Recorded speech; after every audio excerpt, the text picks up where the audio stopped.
Hey guys, this is Brian of Mortar and Pastry and I'm gonna show you how I made this beautifully painted buttercream cake using palette knife. First time kong gagawin to, so let me know your thoughts in the comments. Bago tayo magsimula, please subscribe to this channel if you haven't, give this video a thumbs up and share it to your family and friends. For this cake, I baked 3 8-inch cake, leveled off the top pero di ko na kinot in half para mas sturdy kapag tinayo na natin siya on its side later on. I'll put the written recipes I used and yung mga links in the description. Now let's fill and crumb coat the cake layers with chocolate ganache. I'm using ganache dahil mas matibay siya once set compared sa buttercream.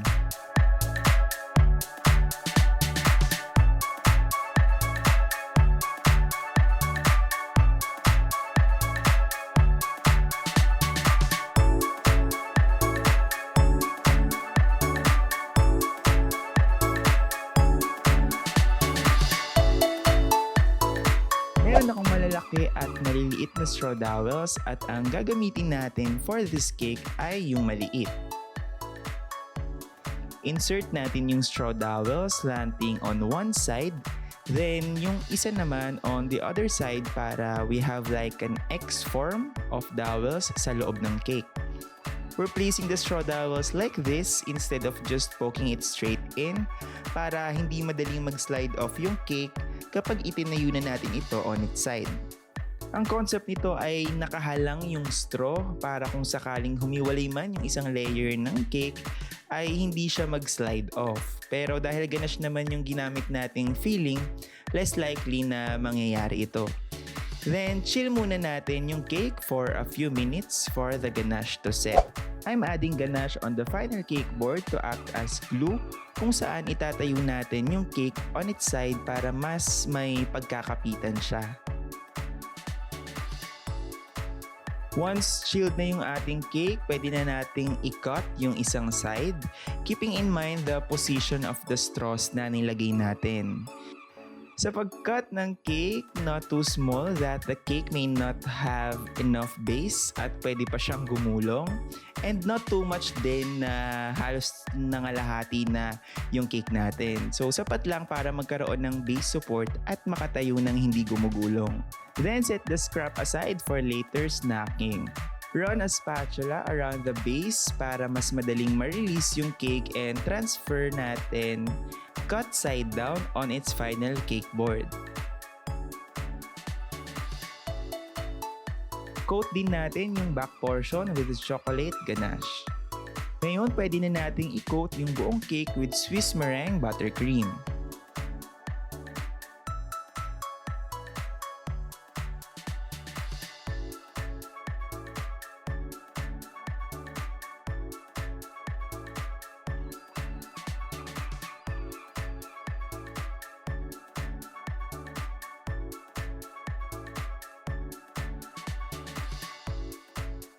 Once na-ice na natin yung buong cake, smoothin natin yung harap at likod gamit ang scraper, then yung top portion gamit ang piraso ng acetate.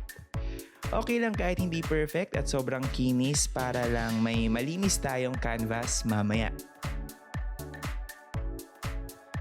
Ito yung mga food colors and tools na gagamitin natin. I'm using gel food color and a palette knife set. Naglagay ako ng buttercream sa maliit na baking sheet or pwede din kayong gumamit ng kahit anong may flat surface. Gawa tayo ng 2 shades of blue para sa sky effect.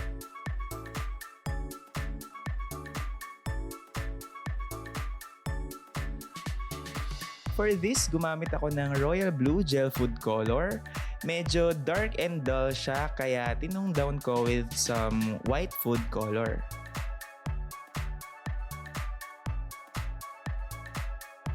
Once uniform na yung kulay, kuha tayo ng konti or yung natira dun sa ating palette at ihalo sa katabing buttercream para sa lighter shade of blue.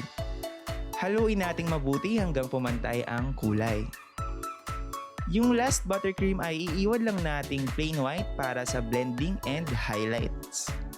Gawin din natin to para naman sa colors ng ating flowers. Sunflower ang gagawin natin, so we'll mix yellow gel food color para sa lightest shade natin.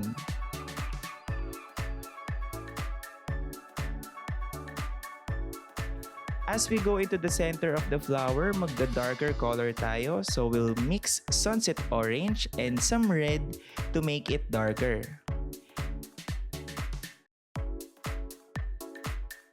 And lastly, to our darkest shade, I used red and buckeye brown food color and mix din natin hanggang maging uniform ang kulay. For our greens, we're going to make 2 shades, so let's make a small amount of dark green muna. Medyo dull yung tone ng green na meron ako. This is moss green, kaya we'll brighten it up with some lemon yellow and white. Once I'm happy with the color, I again took some of this and colored the other one for a lighter shade of green. Medyo mas madami yung light green natin para sa base ng cake board mamaya.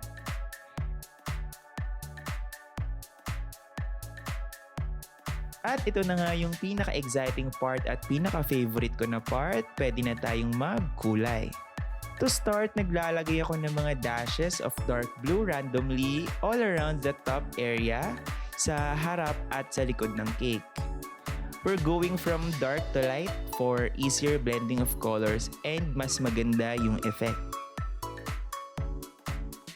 Then I colored the rest with light blue buttercream, leaving some space sa bandang ibaba para sa ating grass effect. Now I'm adding some streaks of white for some highlights. If you're making anything like this and kailangan mag-blend ng colors, I suggest gumamit ng at least 3 shades of one color para lumitaw yung depth and mas may buhay. Pwede ding 2 shades tapos pang third natin yung white as highlighter. Ngayon naman sa bandang ibaba ng cake gamit ang same technique from dark to light, lagay ulit tayo ng dark green randomly tapos color the rest gamit ang light shade of green. Now we're blending it where the blue sky and the greens meet para mas smooth yung transition of colors. Ganon din sa likod, adding some darker tones of green on the sides and edges. I'm changing palette knives for variety of textures as necessary.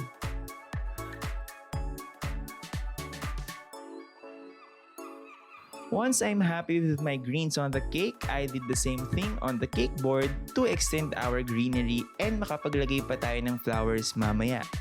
9x14 rectangular board ang gamit natin dito, kaya may extra space pa tayo for more flowers, pero pwede rin kayong gumamit ng square na cake board. Naglagay ako ng streaks of dark green and blended it with the lighter one. And extend din natin yung green all around the base of the cake hanggang sa likod. Now to make the flowers, I loaded my long and thin palette knife and streaked into the cake 1 petal at a time gamit yung lightest shade natin, which is yellow. I adjust the angles and use the smaller palette as necessary dahil medyo alanganin yung peso ng cake for some angles katulad ng petals sa top part ng flower. Then we'll put another layer of alternating petals sa bandang gitna gamit naman ng orange for a darker tone. Once okay na yung orange, lastly we're using our darkest reddish brown buttercream to add petals sa pinaka-center ng flower. We're doing this para may depth yung ating flower and hindi magmukhang flat kapag iisang kulay lang ang ginamit natin. Pipe some black or dark brown buttercream into the center. I'm using a grass tip for this one para magmukhang tiny seeds pero sobrang soft ng buttercream kaya pinalitan ko later on ng small piping tip at saka nagpipe afterwards. Then naglagay pa ako ng flowers sa cake board kung saan tingin ko mas babagay sila. Naglagay din ako sa side ng cake at sa bandang likod. Yung flowers sa cake board mas madali siyang ilagay dahil flat. Kaya kung gagawin nyo to sa ibabaw ng flat na cake, mas madali siyang gawin. Using the same technique, naglagay ako ng yellow for the outermost petals and then I went darker papunta sa center. And then I piped small dots of black for the seeds. For the side flour, nilagay ko siya na mukhang folded between the front and the side of the cake. Again, para may depth at hindi mukhang flat yung ating flour. Naglagay din ako ng ganito sa likod ng cake.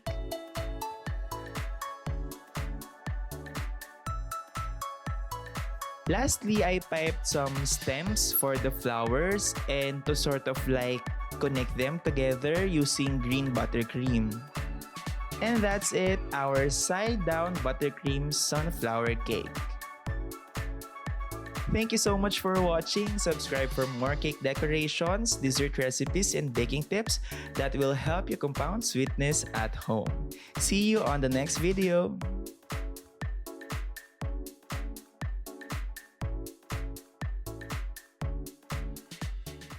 Mortar and pastry, baking memories. Mortar and pastry.